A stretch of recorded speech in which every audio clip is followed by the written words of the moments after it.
Fratelli e sorelle in Cristo, buongiorno.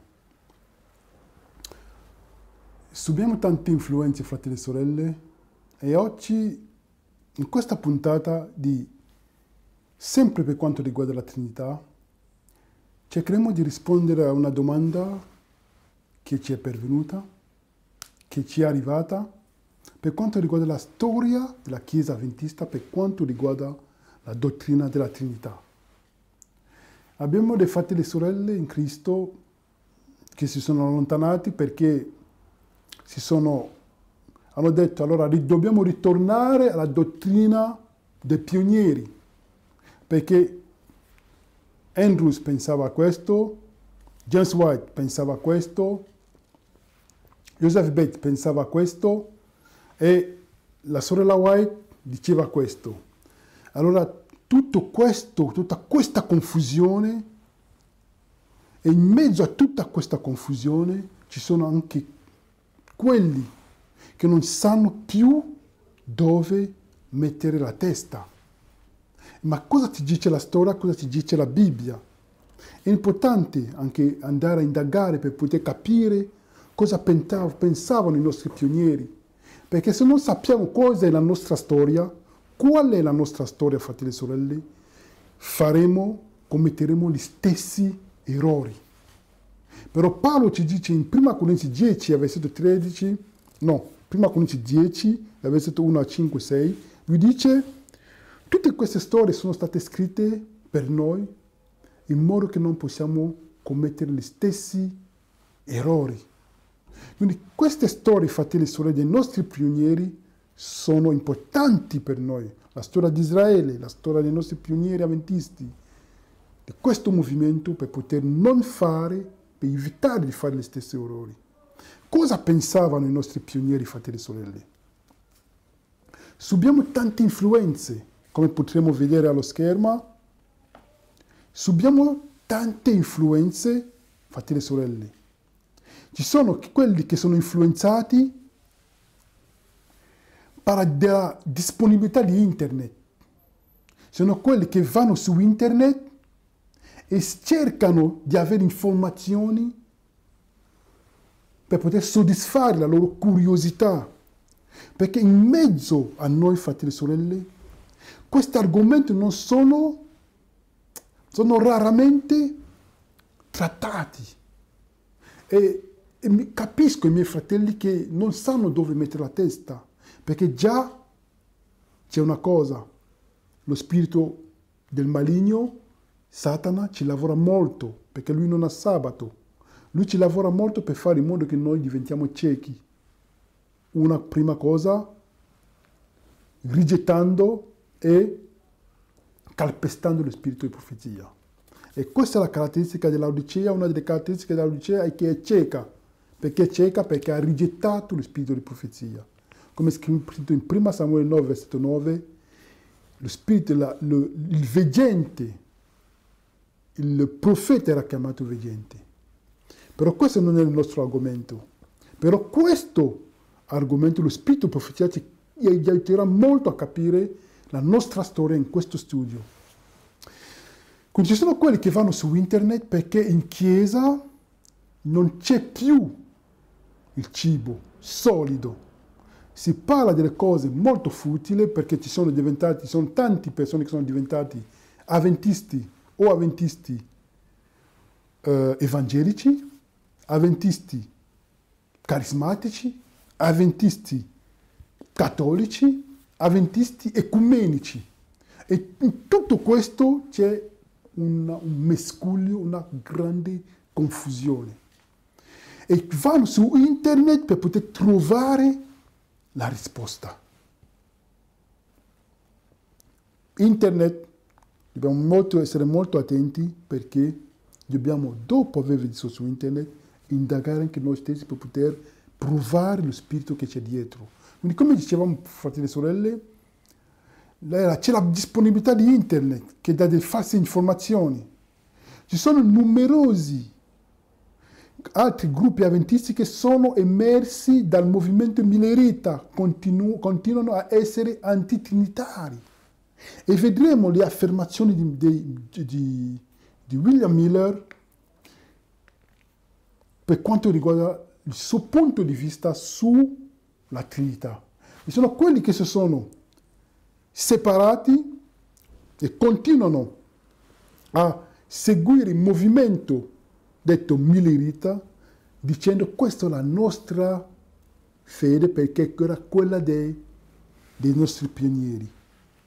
C'è un altro gruppo, ci sono alcuni che credono che la dottrina della Trinità viene dalla teologia cattolica e deve dunque essere falsa e considerano questa dottrina come il vino di Babilonia.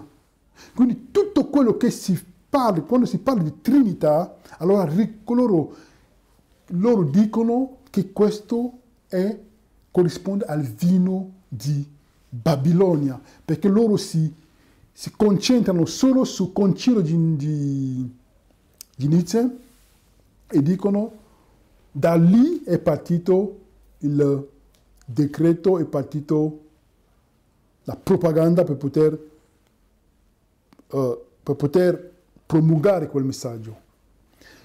Ci sono altre persone, fratelli e sorelle, negli ultimi decenni alcuni avventisti del settimo giorno hanno pensato di ritornare alla prima religione avventista storica, ciò che potrebbe essere chiamato neo-restauratismo. Non sapevo come interpretarlo in italiano. Quindi quelli vogliono ritornare alla dottrina dei pionieri. Ma fratelli e sorelle, cosa ci insegna la Chiesa Cattolica sulla Trinità? Tante persone rigettano, come possiamo vedere, come ho scritto, tante persone rigettano la dottrina sulla Trinità sia perché la Chiesa Cattolica ha usato la stessa parola Trinità, sia perché la parola Trinità non appare nella Bibbia. Quindi fratelli e sorelle sono quelli che rigettano la dottrina solo perché la Chiesa Cattolica Romana ha pronunciato la parola Trinità. E cosa diremo delle parole come millennio, Bibbia, incarnazione, fratelli e sorelle? La parola Bibbia non si trova nella Bibbia. La parola incarnazione non si trova nella Bibbia. È solo scritto in Giovanni 1,14, la parola si è fatta carne. Incarnazione è per spiegare un concetto preciso. La parola millennio non si trova nella Bibbia, si parla di 1000 anni, di un tempo, un periodo di 1000 anni con Gesù Cristo. Quindi questa parola millennio non si trova nella Bibbia. Non è perché una parola non si trova nella Bibbia che significa che non è biblica. Dobbiamo spiegare, capire il concetto che c'è dietro. Questo è importantissimo per il seguito del nostro studio, fratelli e sorelle.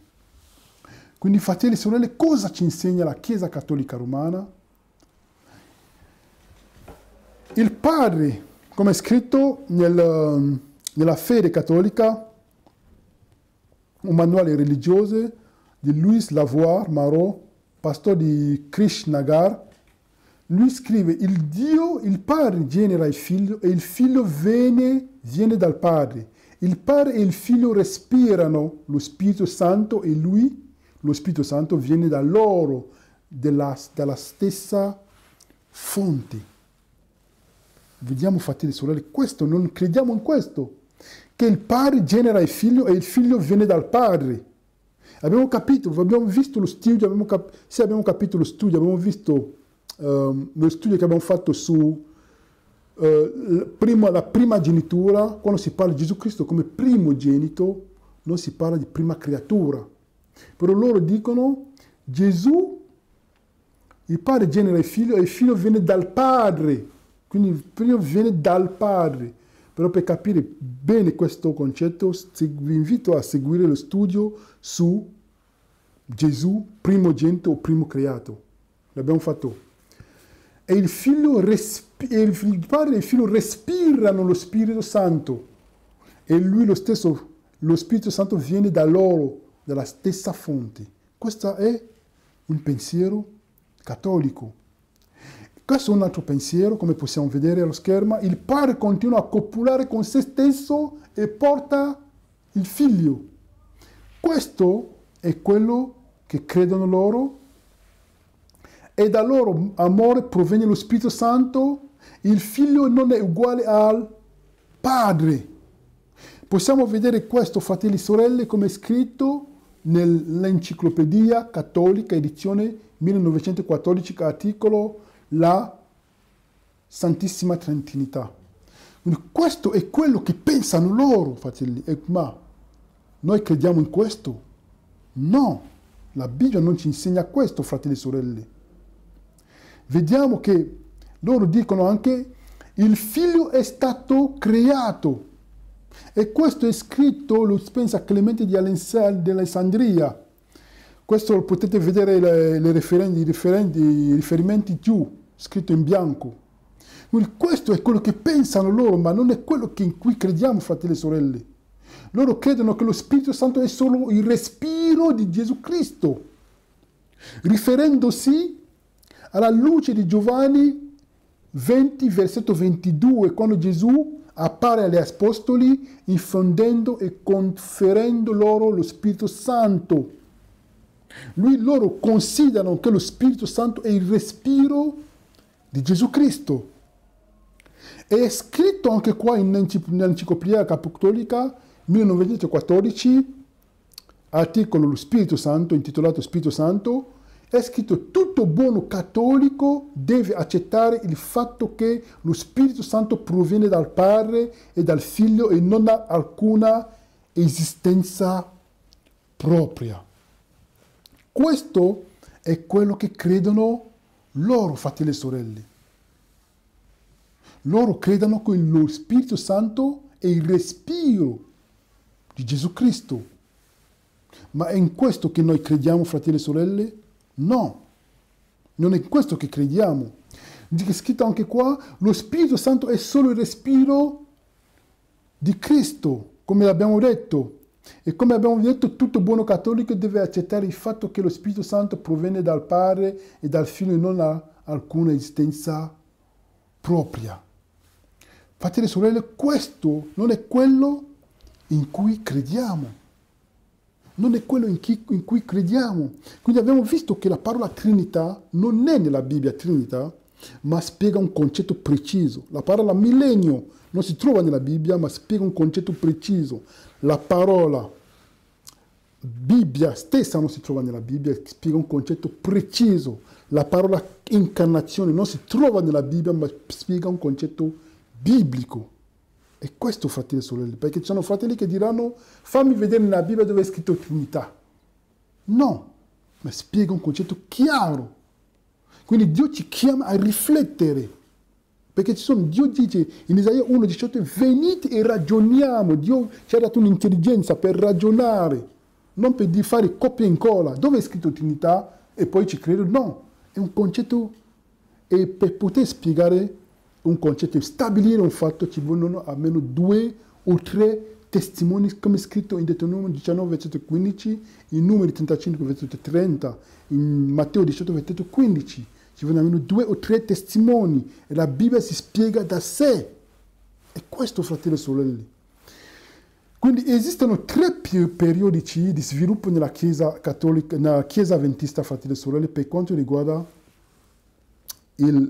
la dottrina sulla Trinità. 3 periodi importantissimi di sviluppo del pensiero nella Chiesa, nel movimento avventista del 7° giorno. È quello che cercheremo di vedere adesso. Come potete vedere allo schermo, come ho detto, esistono 3 periodi di sviluppo nella Chiesa avventista. C'è il primo periodo, antitrinitarismo, fratelli e sorelle, che va dal 1846 al 1888. Primo periodo, antitrinitarismo, dal 1846 al 1888. Vediamo bene le date, fratelli. Nel 1846 il movimento avventista si è appena formato, dal momento in cui più di 600.000 persone che erano radunate per poter aspettare la venuta di Gesù Cristo sono stati delusi, e da quella delusione, grande delusione, sono usciti 50 persone che sono rimasti fedeli. E da questi 50 che è uscita il movimento avventista. Il movimento avventista non viene dai Milleriti, ma il movimento avventista viene da queste 50 persone che sono messe insieme per ristudiare a fondo le scritture. Quindi, fratelli e sorelle, c'è il periodo anti-trinitarismo. 1846 è vicino al 1844. 1888 ci può far ricordare qualcosa, è una data importantissima nella nostra Chiesa, per quanto riguarda la conferenza di Minneapolis, per quanto riguarda la giustificazione mediante la fede con i fratelli Jones e Waggoner. Vediamo che c'è questo periodo di antitrinitarismo, c'è un secondo periodo che riguarda l'insoddisfazione dell'antitrinitarismo dal 1888 al 1898. Queste date sono importanti, fratelli e sorelle, per poter capire bene la nostra storia. Perché se non capiamo la nostra storia, commetteremo gli stessi errori. Commetteremo gli stessi errori dei fratelli, dei nostri antenati in Israele, del popolo di Israele. C'è il periodo antitrinitarismo dal 1846 al 1888, queste date sono importantissime.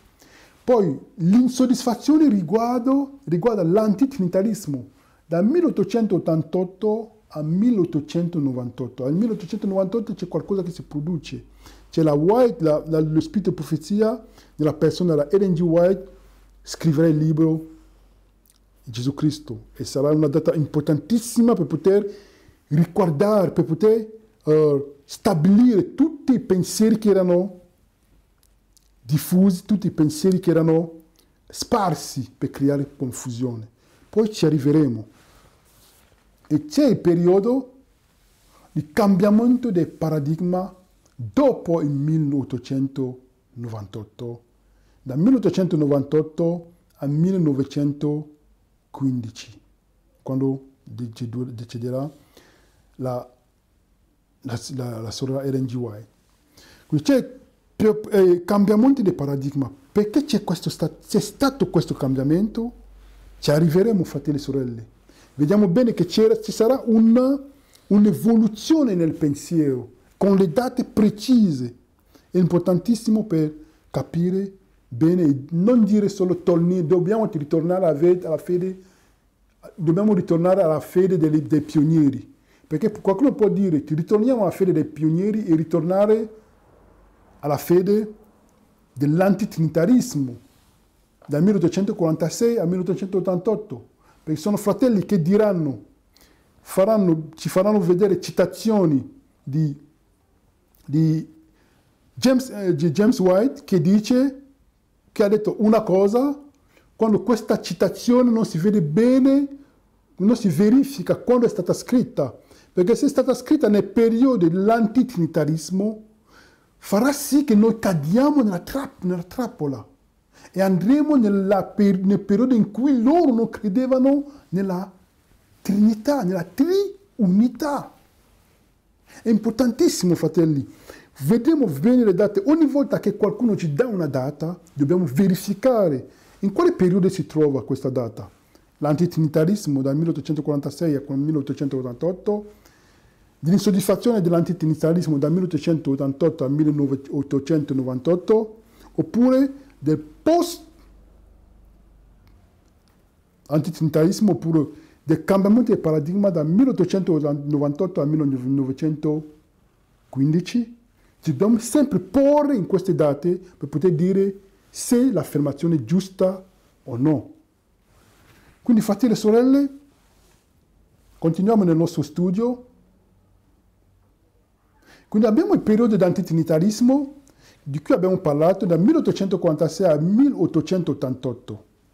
C'è William Miller, perché abbiamo visto che ci sono fratelli, perché abbiamo visto che ci sono fratelli che hanno subito tante influenze, non sapendo come poter mettere da parte quello che è buono e quello che non è buono per poter avere una coscienza pulita e non cadere nella confusione.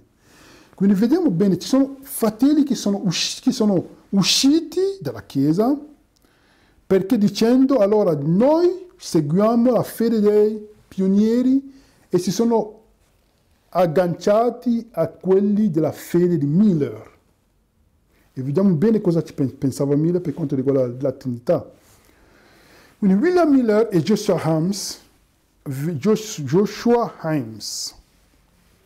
Fino alla fine del XX secolo, la letteratura adventista del settimo giorno era quasi unanima nell'opporsi alla divinità di Gesù e alla personalità dello Spirito Santo. Nei primi anni alcuni anche consideravano che Cristo fu creato.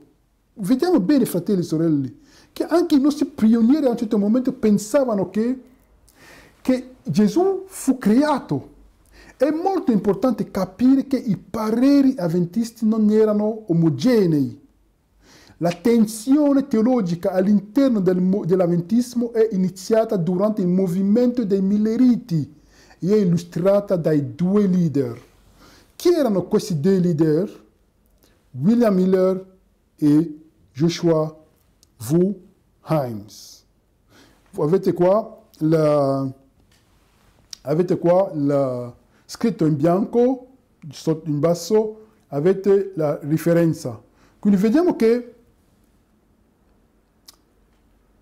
fino alla fine del XX secolo, come è scritto, la letteratura avventista del settimo giorno era quasi unanima nell'opporsi alla divinità di Gesù. E vedremo, fratelli e sorelle, noteremo che le persone che si mettono e che si seguono questo movimento senza saperlo, mano a mano che andranno avanti, si opporranno anche alla divinità di Gesù Cristo e capiremo perché. Si opporranno anche alla personalità dello Spirito Santo, anche alla divinità dello Spirito Santo, perché loro non sanno che sono ritornati nel periodo antitrinitarismo, fra 1846 e 1888. E ci sono quelli che pensavano che Gesù non era Dio. E vediamo questi due leader. C'è qua William Miller, i due leader di quel periodo, e Joshua Himes, questi due che possiamo vedere allo schermo. Loro lavoravano insieme, fratelli e sorelle. Questi due uomini lavoravano insieme. E dobbiamo notare una cosa, fratelli e sorelle, è che questi due uomini non avevano sempre lo stesso modo di vedere le cose. Loro si sono messi insieme per quanto riguarda la venuta di Gesù Cristo, per annunciare al mondo il ritorno di Gesù Cristo. Però loro non erano sempre d'accordo su tutti gli aspetti. Si sono messi d'accordo solo soprattutto per quanto riguarda il ritorno di Gesù Cristo. Per quello si sono messi insieme per lavorare. E possiamo vedere un'affermazione di William Miller che dice: credo in un Dio vivo e vero e che ci sono tre persone nella divinità. Le tre persone del Dio trinitario sono legate. E vediamo Joshua Himes che dice, qua Joshua Himes è scritto invece che ha rifiutato la dottrina trinitaria come non scritturale. Quindi, fratelli e sorelle, queste due persone lavoravano insieme, però Joshua Himes non pensava, non credeva nella Trinità. Però loro lavoravano insieme, erano leader. E cosa fanno? Se ci sono due leader in un gruppo in cui due leader che pensano diversamente, farà sì che il popolo, anche loro saranno in confusione, perché sono quelli che ritornano in quel periodo per sposare questa fede di Joshua Himes. ha rifiutato la dottrina trinitaria come non scritturale. E altri pionieri, quanto riguarda gli altri pionieri, vediamo gli altri pionieri cosa ne pensavano, fratelli e sorelle. Abbiamo Joseph Bates che dice: per quanto riguarda la Trinità, ho concluso che era impossibile credere che il Signore Gesù Cristo, il Figlio del Padre, fosse anche onnipotente Dio. È questo che stava pensando Joseph Bates. Per quanto riguarda la Trinità, ho concluso che era impossibile credere che il Signore Gesù Cristo, il Figlio del Padre, fosse anche l'onnipotente. Questo è scritto in Joseph Bates, autografia dell'anziano Joseph Bates, Battle Creek, Steam Press, 1868. Come vedete, potete vedere allo schermo il riferimento. E abbiamo anche Jameson che pensava nello stesso modo. Lui dice: per quanto riguarda la Trinità, ho concluso che era impossibile credere che il Signore Gesù Cristo, il Figlio del Padre, fosse anche l'Onnipotente. E vediamo che è scritto in James White, Harvard Review e Sabbath Herald, 29 novembre 1877. E ho più volte, fratelli e sorelle, ho ricevuto dei messaggi dai fratelli antitrinitari che dicono che James White non credeva nella Trinità.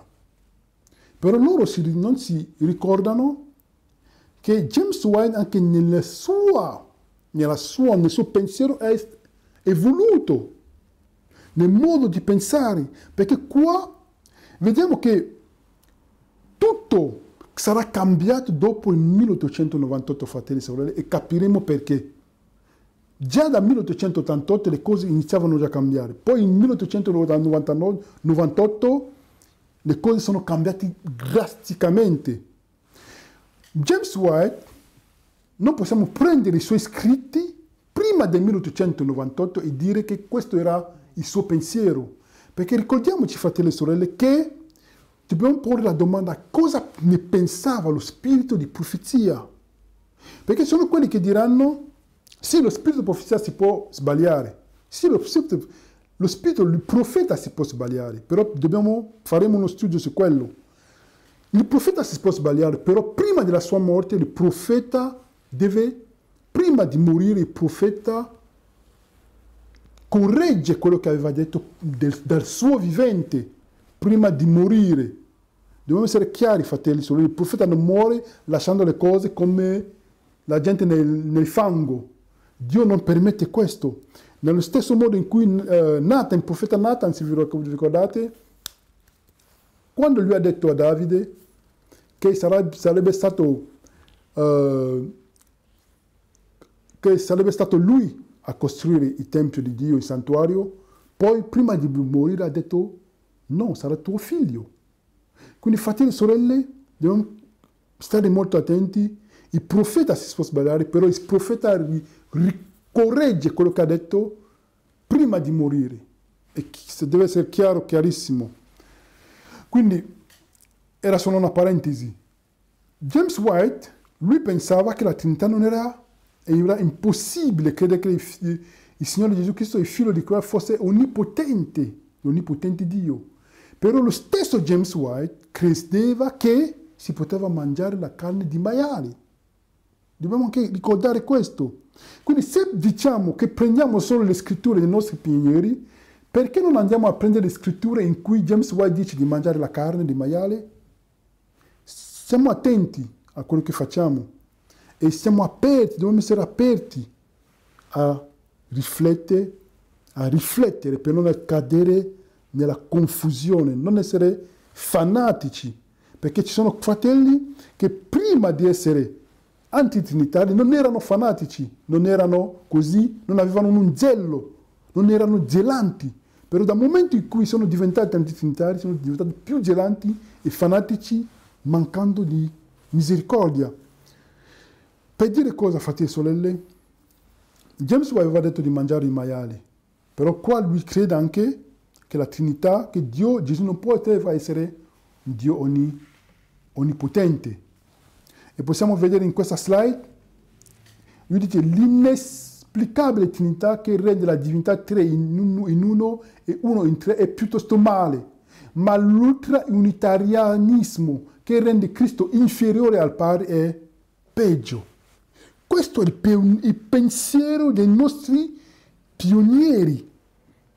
James White. Come vi ho detto, fratelli e sorelle, guardiamo sempre le date.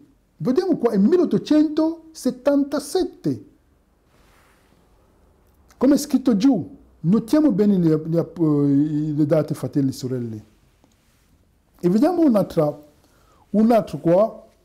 slide, in cui James Andrews dice la dottrina della Trinità che è stata stabilita in Chiesa dal Concilio di Nizza. Questa dottrina distrugge la personalità di Dio e di suo Figlio Gesù Cristo nostro Signore. Questo è quello che pensa James Andrews qua, fratelli e sorelle.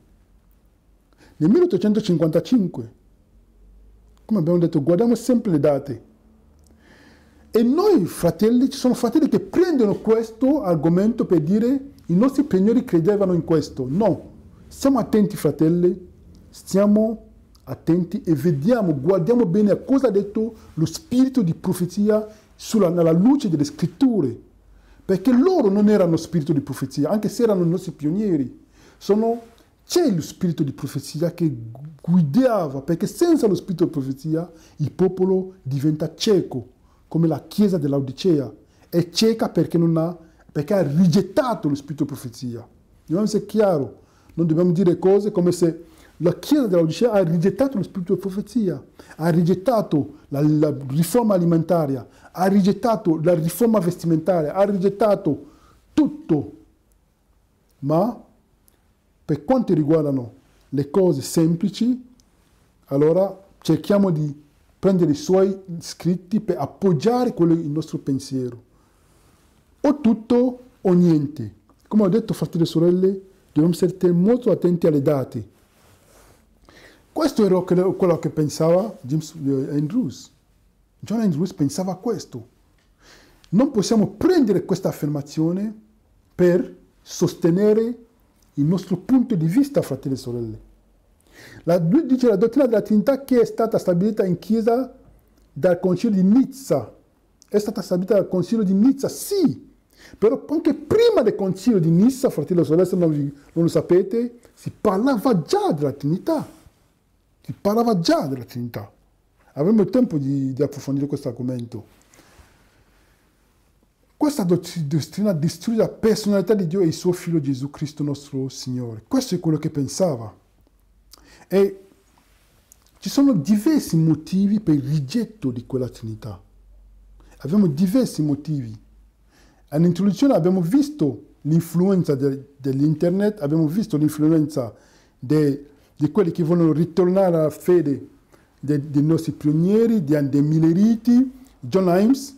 Ci sono quelli che dicono no, questa è una dottrina della Chiesa Cattolica, allora visto che è Trinità, è stata stabilita dalla Chiesa Cattolica e tutti quelli che credono, allora stanno bevendo il vino di Babilonia. Ma è proprio così, fratelli e sorelle. Continuiamo. Possiamo vedere allo schermo i diversi motivi per il rigetto della Trinità. I primi adventisti non vedevano prove biblici per 3 persone nella divinità. Questi sono i motivi del rigetto della Trinità dai nostri pionieri. I primi adventisti non vedevano prove biblici per 3 persone nella divinità.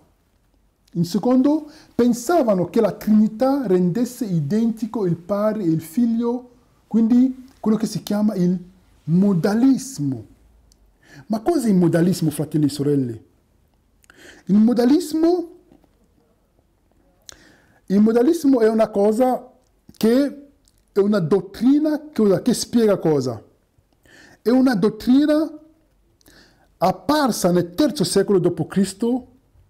che vede Dio come una persona anziché 3 e crede che il Padre, il Figlio e lo Spirito Santo siano semplicemente modi o forme differenti della stessa persona divina.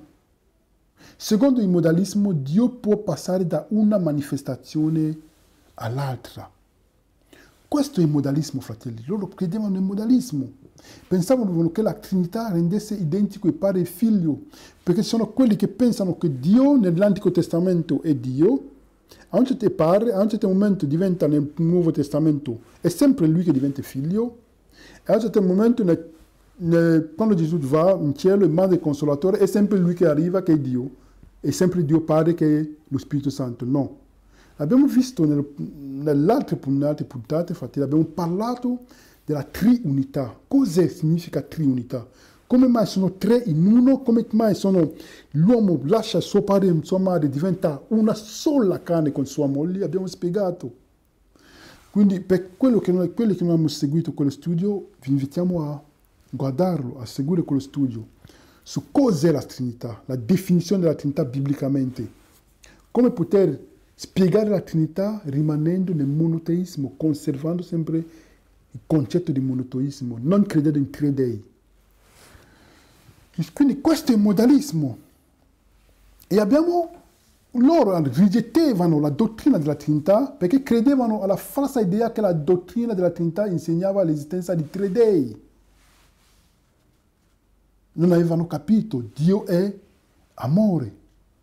Dio è amore. E in quinto, John Norton, Luke Burrows ha dichiarato: se il Padre, il Figlio e lo Spirito Santo sono ciascuno Dio, sarebbe tre dei. Nel 1861, guardiamo bene le date, fratelli e sorelle. John Norton era il primo ministro avventista del settimo giorno. Lui è nato a Victor, New York, e iniziò a predicare sulla seconda venuta di Cristo a 17 anni, affittando una chiesa per tenere le sue lezioni. Quindi questi erano i pensieri dei nostri pionieri, fratelli e sorelle, perché rigettevano la Trinità. Ecco anche altri argomenti. Credevano che la dottrina della Trinità diminuisse il valore dell'espiazione, pensava James Wagner. Nel 1884, dal momento che Dio eterno è autonomo, non può morire, allora se Cristo avesse l'esistenza di sé come Dio, non poteva essere morto sulla croce. Vediamo che anche James Wagner pensava così. Loro pensavano che Gesù non poteva morire. E è quello che pensano anche quelli oggi, i dottori della legge, i laureati. Se Gesù non poteva morire, allora non era come noi, quindi non era come noi nella mia natura, come nella natura di Adamo dopo la caduta. Però di Gesù Cristo l'abbiamo visto nello studio, la natura umana di Gesù Cristo, che Gesù Cristo si è fatto uomo come noi, come me, perché è stato tentato in tutto come me. E non può essere tentato in tutto come me se non è in tutti i punti uguali a me. È chiarissimo, fratelli e sorelle. Perché da dove sarebbe venuto il mio Salvatore? Significa che avremo bisogno di un altro Salvatore che ci manderà Dio, che può capire le mie debolezze, capire la galera in cui sono. Lui ha dato la risposta quando lui ha mandato suo figlio per condannare il peccato nella carne, in Romani 8,3. E nella carne di chi Dio ha condannato il peccato, nella carne di Gesù Cristo. Perché in nessun momento Gesù Cristo ha prodotto i frutti della carne, in pensiero, in parola, in azioni. Però ha prodotto solo il frutto dello Spirito, perché lo Spirito di vita in lui ha neutralizzato la legge del peccato di Romani 7. E Paolo lo sa, perché lui sa che Gesù Cristo ha trovato la risposta, ha risolto il problema. È per quello che dice in Romani 7, versetto 25, grazie sia reso a Dio per mezzo di Gesù Cristo, perché lui sa che Gesù Cristo ha risolto il problema. Questa era una parentesi. Lui pensava che Gesù Cristo non può morire, essendo se Gesù Cristo è Dio, allora non può morire. Non aveva capito l'umanità, la natura umana di Gesù Cristo. Però nel 1888 sarà diverso, quando lui ci spiegheranno nel primo punto del messaggio nel 1888 la natura umana di Gesù Cristo, che Gesù Cristo si è fatto uomo come me, come voi, come Adamo, dopo la caduta. Quindi Gesù Cristo, la sua parte natura umana poteva morire, ma la sua divinità non poteva morire. E nel quinto punto, il fatto che Cristo, perché i motivi di rigetto della Trinità dai nostri pionieri, il fatto che Cristo è chiamato il Figlio di Dio è l'inizio della creazione di Dio. E Cristo, l'inizio della creazione, era un punto per dimostrare che deve avere un'origine più recente di Dio Padre. La varietà delle espressioni utilizzate per disegnare lo Spirito Santo indica che non poteva essere considerato una persona. Quindi, fratelli e sorelle, vediamo che i nostri pionieri hanno rigettato la dottrina della Trinità su queste basi. E vediamo come possiamo vedere lo schermo, fratelli e sorelle. E c'è un altro periodo, il periodo di insoddisfazione riguarda l'antitrinitarismo. Periodo di insoddisfazione riguarda l'antitrinitarismo, dal 1888 al 1998. E vediamo infatti che l'impatto e la precisione del messaggio sulla giustificazione per fede con la conseguente esaltazione della croce di Cristo ha sfidato l'insegnamento subordinato della divinità e del potere di Cristo. Quindi, fratelli e sorelle, c'è stata una svolta nel pensiero dei nostri pionieri dal momento in cui hanno scoperto il messaggio della giustizia mediante la fede, il messaggio del 1888. Quindi, fratelli e sorelle, dobbiamo, prima, quando parliamo della Trinità, come ho detto, ci dobbiamo sempre fare riferimento alle date, per non cadere nella confusione. E vedremo che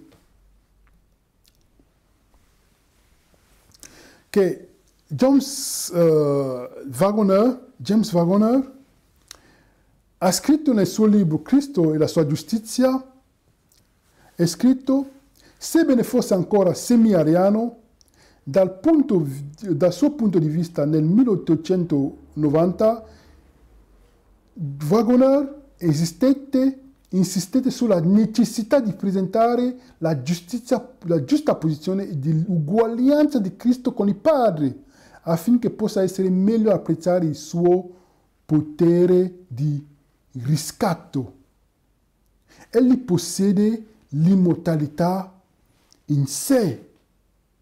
Quindi vediamo che nel suo libro Cristo e la sua giustizia, la pagina 19 a 22 in inglese, lui dice presentare la giusta posizione di uguaglianza di Cristo con il Padre affinché possa essere meglio apprezzare il suo potere di riscatto. Egli possiede l'immortalità in sé. Egli possiede l'immortalità in sé. Però vediamo, fratelli e sorelle, che c'era un momento in cui, anche se il fratello aveva dimostrato che Gesù Cristo si è fatto uomo come noi, comunque lui aveva una mentalità semi-ariana, un concetto semi-ariano. In che senso? È scritto qua che Waggoner scrisse nel suo libro Cristo e la sua giustizia nel 1890 questo: c'era un momento in cui Cristo uscì e veniva da Dio, ma questa volta era così lontano nei giorni dell'eternità che per una comprensione finita è praticamente senza inizio. Questo non ha senso. E questo ci credano tante persone, anche fratelli di altre denominazioni, che credono che Gesù è talmente esistito, era talmente lontano il giorno in cui è arrivato nel mondo, è stato generato, che alla fine diventa come un'eternità per noi. Non ha senso. Gesù Cristo è Dio, Gesù Cristo è eterno, perché lui entra nell'umanità secondo il piano della redenzione. Lui entra nell'umanità, nella cronologia, lui sceglie di entrare in una genealogia per amore per noi, secondo la sua missione. Però vediamo che Wagner, pur avendo accettato che Gesù Cristo aveva la vita in sé, che era immortale, però comunque aveva questa mente, questa concezione semi-ariana. E lui diceva, c'era un momento in cui Cristo uscì e veniva da Dio. E ci sono quelli che continuano a credere in questo, fratelli e sorelle. Che continuano a credere in questo, fratelli e sorelle, che prendono questi passaggi per dire, allora vedete, noi stiamo tornando alla fede dei pionieri. No, fratelli, è sbagliato. E vediamo che Uriah Smith, il campione delle profezie, lui dice, Gesù era il primo a essere creato. Nel 1881 aveva cambiato la credenza che Gesù fosse generato e non creato. Quindi vediamo che c'è stata un'evoluzione anche nel modo di pensare di Uriah Smith. Questi nostri pionieri, fratelli e sorelle.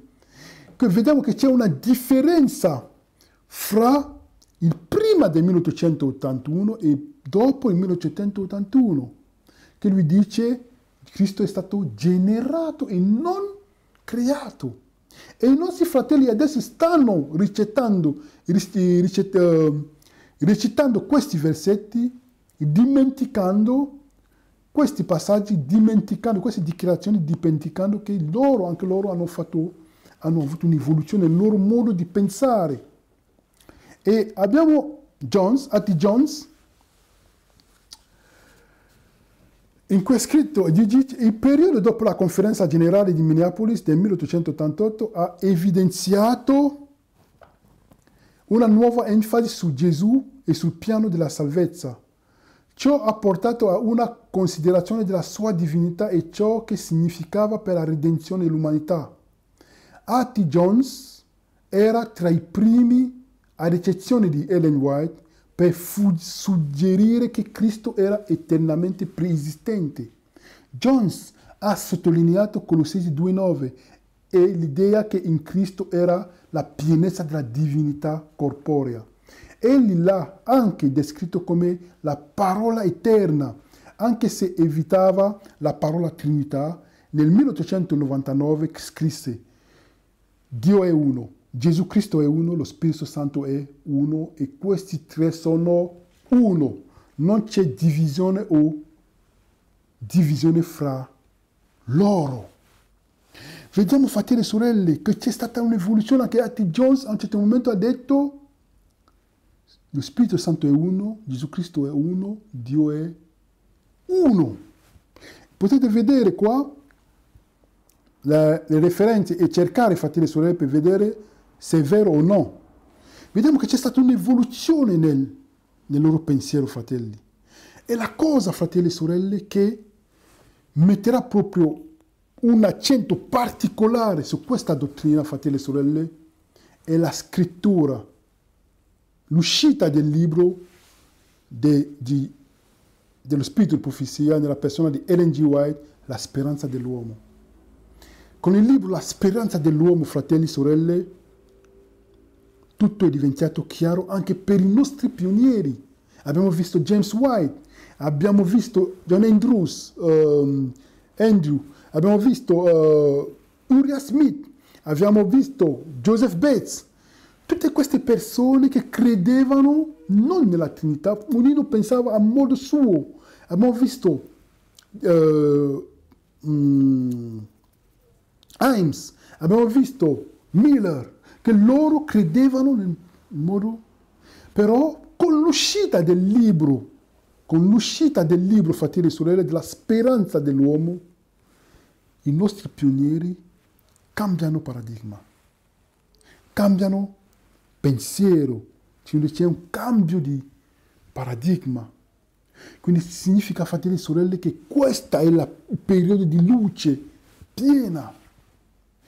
con l'uscita del libro La speranza dell'uomo è stata una svolta incredibile, c'è stata una svolta incredibile, fratelli e sorelle.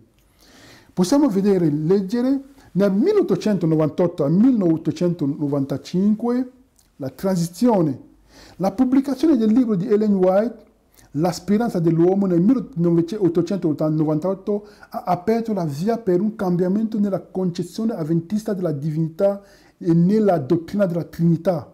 Tuttavia, il passaggio dall'antitrinitarismo al trinitarismo biblico non è avvenuto da un giorno all'altro.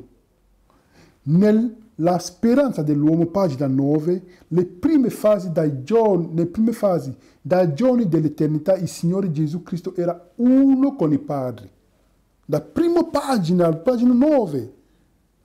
La speranza dell'uomo è scritto dai giorni dell'eternità, il Signore Gesù Cristo era uno con il Padre. La domanda che faccio di solito ai fratelli antitrinitari è questa. Gesù Cristo è uno con il Padre, sì o no? Dicono di sì. Allora, come mai possono essere uno e essere due nello stesso periodo e rimangono a bocca aperta, bocca chiusa? Perché se dicono Gesù Cristo è uno, il Padre è uno, loro diventano uno, allora questo devono tenere lo stesso ragionamento per poter riflettere per quanto riguarda i tre membri della triunità. E così. E vediamo che in Cristo vive una vita originale, non presa in prestito e non appartiene a nessuno. È chiaro in questo libro. Colui che ha il figlio ha la vita.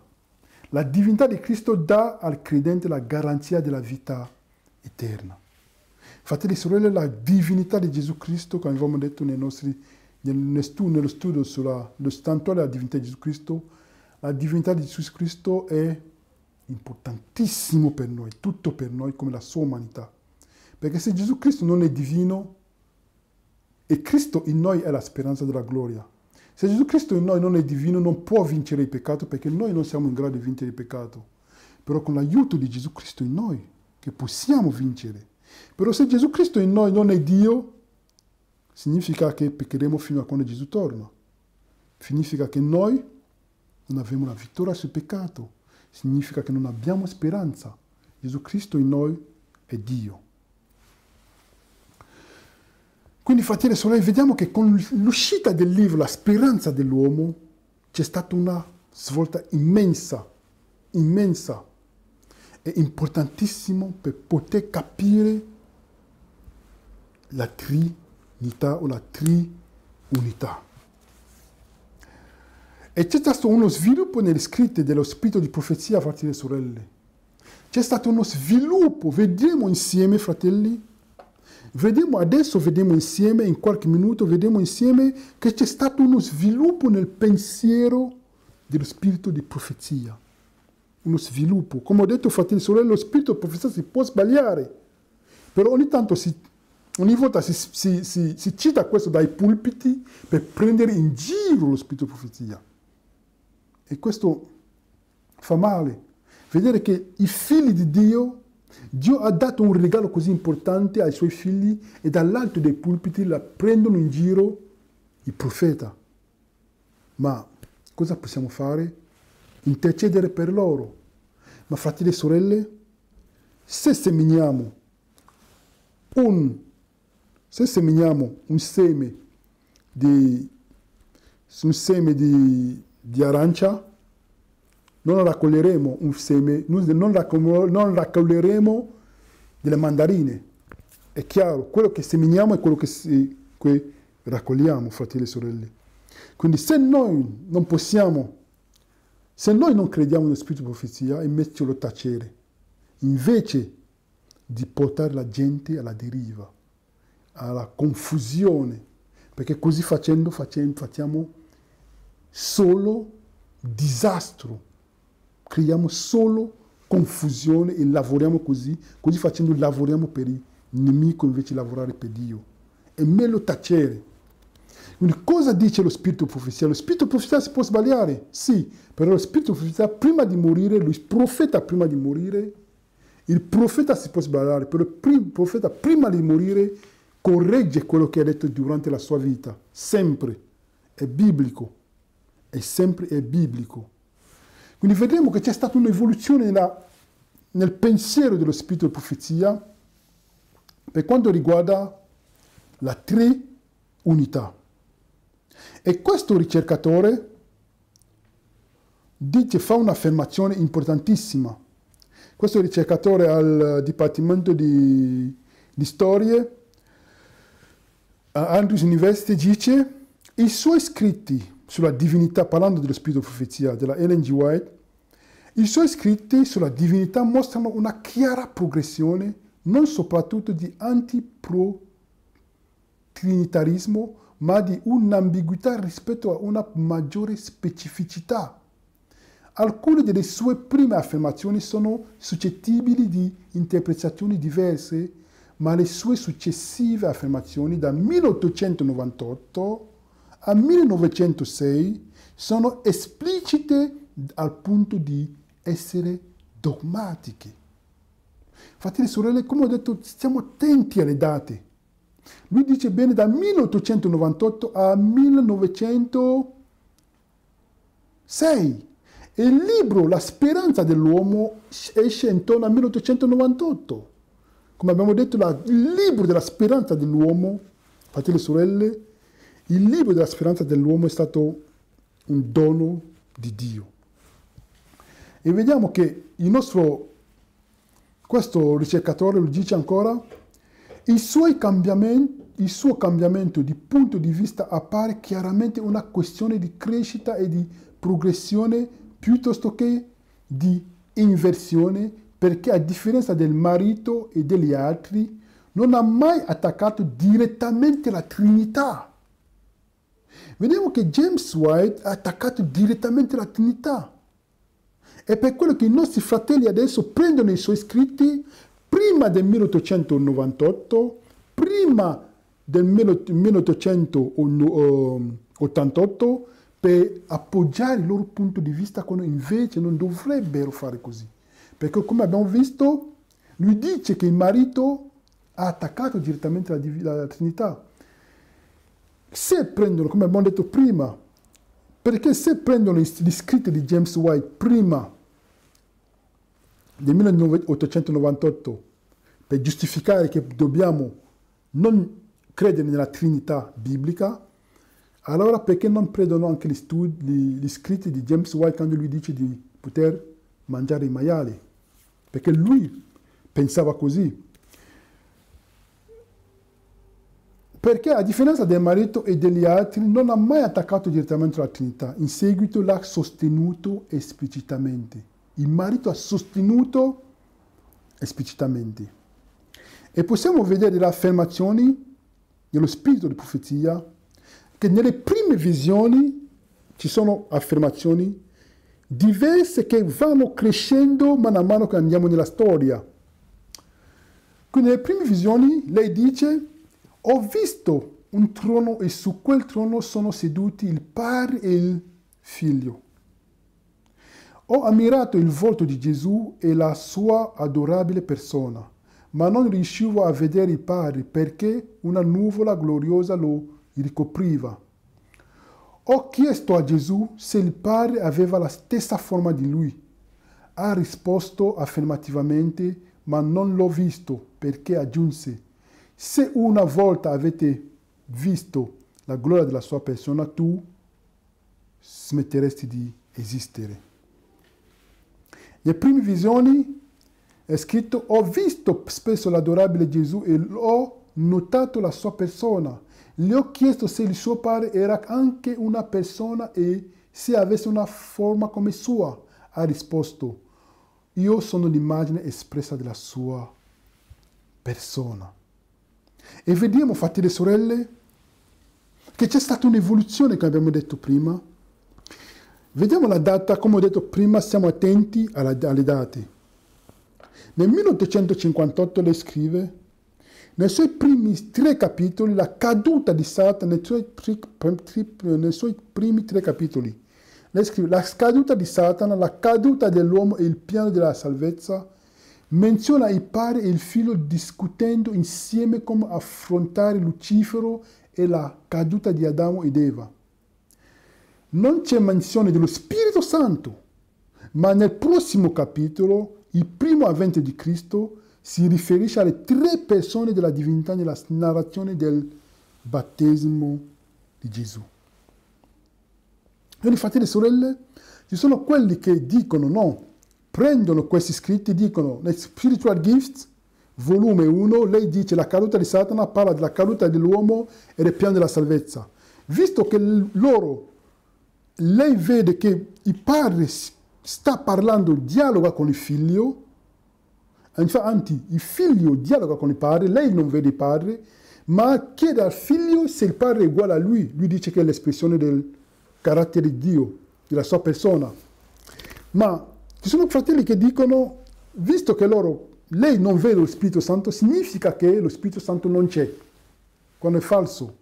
Perché nel capitolo, il primo avvento di Cristo, si riferisce a 3 persone della divinità nella narrazione del battesimo di Gesù. E quello che è sorprendente, fratelli e sorelle, quando si parla del battesimo di Gesù, loro dicono che lo Spirito Santo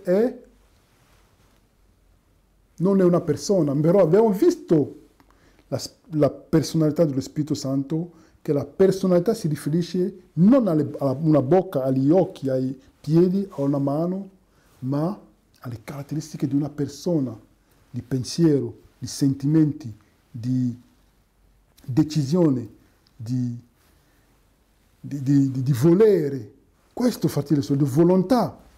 E vediamo, fratelli e sorelle, che possiamo vedere allo schermo The Suffering of Christ nel 1869. È scritto: questo Salvatore era la gloria del Padre suo e l'immagine espressa della sua persona. Possedeva la divinità maestra, la perfezione e l'eccellenza. Egli era uguale a Dio. Vediamo che lei dice egli era uguale a Dio. Andiamo crescendo. Nella Great Controversy 1888, nel Gran Conflitto, è scritto: un altro errore pericoloso è la dottrina che nega la divinità di Cristo.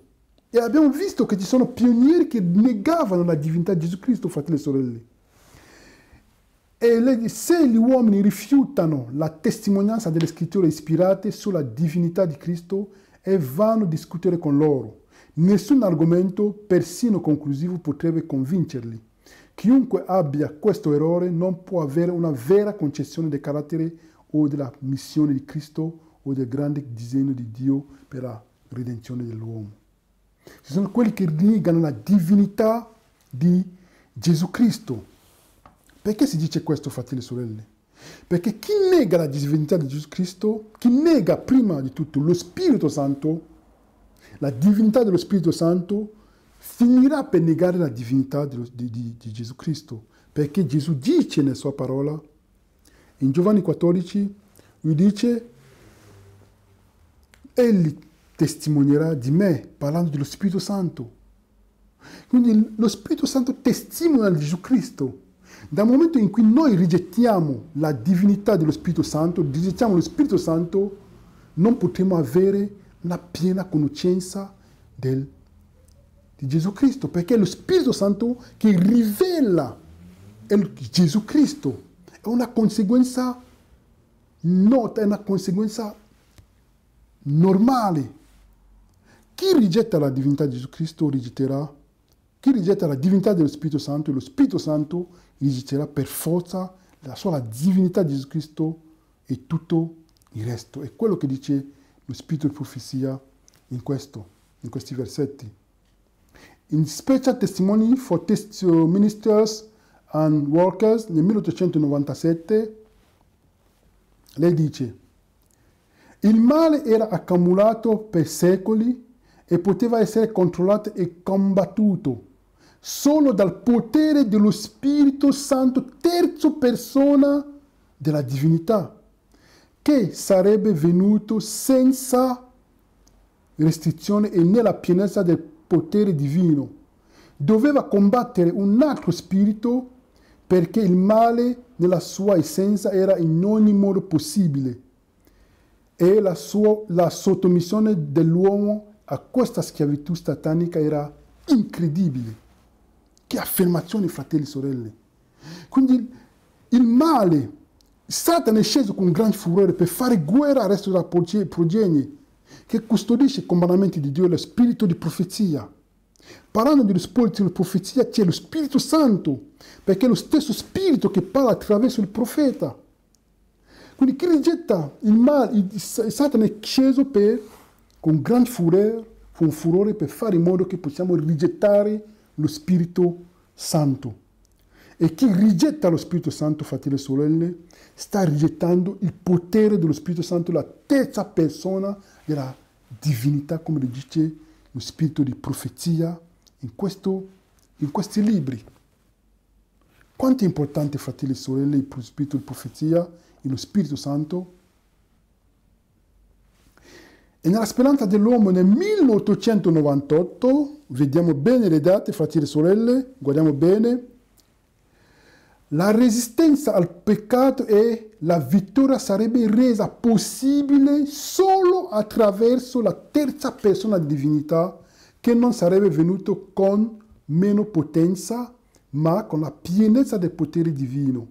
È lo Spirito che ci permette di trarre vantaggio dal lavoro svolto dal Redentore del mondo. Che chiarezza, fratelli e sorelle! Molto chiaro. E abbiamo qua il fratello Jerry, questo ricercatore storico, che ti dice c'è una chiara progressione da semplice a complessa, il che suggerisce che la comprensione di Ellen White si è sviluppata e cambiata quando ha ricevuto luce maggiore. È quello che ci stiamo dicendo, fratelli e sorelle. Dobbiamo stare molto attenti alle date e vedere le scritture e le date per non dire, perché così non corriamo il rischio di cadere corriamo il rischio di cadere nelle credenze antitrinitarie prima del 1898, quando è stato scritto il libro La speranza dell'uomo. Fratelli e sorelle, è importantissimo questo, e vediamo che, come avevamo detto, il nemico è sceso con gran furore per fare guerra al resto della progenie, fratelli e sorelle. E possiamo leggere insieme, perché ci sono tante persone nel movimento che hanno portato il popolo all'eresia. E abbiamo un esempio di persone che ha portato il popolo all'eresia, un esempio di Kellogg. Kellogg, che scrive fra 1902 e 1907, è scritto: il dottor Kellogg ha portato la teoria secondo cui la vita di qualsiasi essere vivente, sia che sia albero, fiore, animale o umano, abbia la stessa essenza di Dio. Questo è il panteismo. E questa è la base, fratelli e sorelle. Il panteismo è la base dell'Organizzazione delle Nazioni Unite. E questo è il messaggio, la dottrina, la base. L'evoluzionismo, il panteismo anche, alla base. E vedremo, ne parleremo di questo, poi parleremo, fratelli e sorelle, del movimento ecumenico, dell'aspetto spirituale. Dio abita intrinsecamente in tutti gli esseri animati. È quello che dice nel suo libro Tempio Vivente, questo libro che l'ha scritto e che ha creato molto confusione, eresia nel movimento. Ha affermato che Ellen White è d'accordo con il suo punto di vista. È quello che aveva affermato, quando invece non è vero. La sorella White non aveva mai approvato questo. È per quello che lo dice: lettera agli anziani, agli insegnanti al collegio missionario di Emmanuel nel 1903 c'è lo spirito del professor Ellen G. White che scrive per quanto riguarda quello che aveva detto Kellogg. Lei dice: ho alcune cose da dire ai nostri insegnanti in riferimento al nuovo libro, The Living Temple. Fare attenzione a come sostenere i sentimenti di questo libro riguardo alla personalità di Dio, come il Signore mi rappresenta. Questi sentimenti non sopportano l'approvazione di Dio, sono una trappola che il nemico ha preparato per questi ultimi giorni. Pensavo che questo sarebbe stato sicuramente scoperto e che non avrebbe bisogno di dirmi niente. Ma poiché è stato affermato che gli insegnamenti di questo libro possono essere sostenuti dalle dichiarazioni dei miei scritti, sono costretto a parlare in negazione di questa affermazione. Ma Dio vieta che questo giudizio venga a prevalere.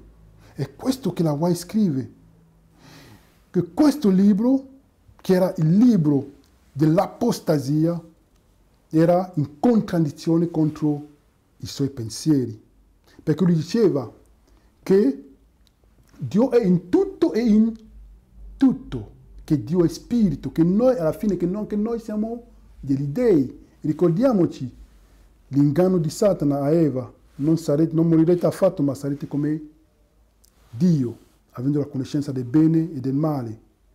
E in Special Testimony nel 1905 è scritto, la serva del Signore scrive: il Consolatore che Cristo ha promesso di mandare dopo la sua ascensione in cielo è lo Spirito in tutta la pienezza della divinità, manifestando il potere della grazia divina a tutti coloro che ricevono e credono in Cristo come Salvatore personale.